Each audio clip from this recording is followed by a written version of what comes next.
Sa number 5, pagpaniro nga nakuhaan sang video kung sa diin isang patay kag isa ang napilasan ginausisa sang Negros Oriental PNP.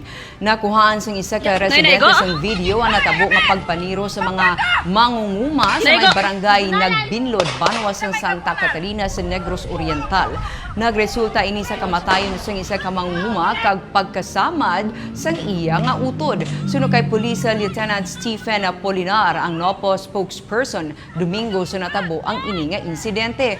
3 ka mga lalaki nga nakabonet ang nakita nga nagpalagyo gikan sa crime scene. Sa inisyal nga investigasyon sa PNP nga nagasakay sa motorsiklo ang mga biktima kag nagasunod sa isa ka pick-up. Nagpondo sila para lantawon ang duta nga ginaawayan. Ang mga sakay sa pick-up nagpanaog kag gintiro ang mga biktima kag nagpalagyo. Man-recover nga 12 ka empty shell sa lugar sa insidente.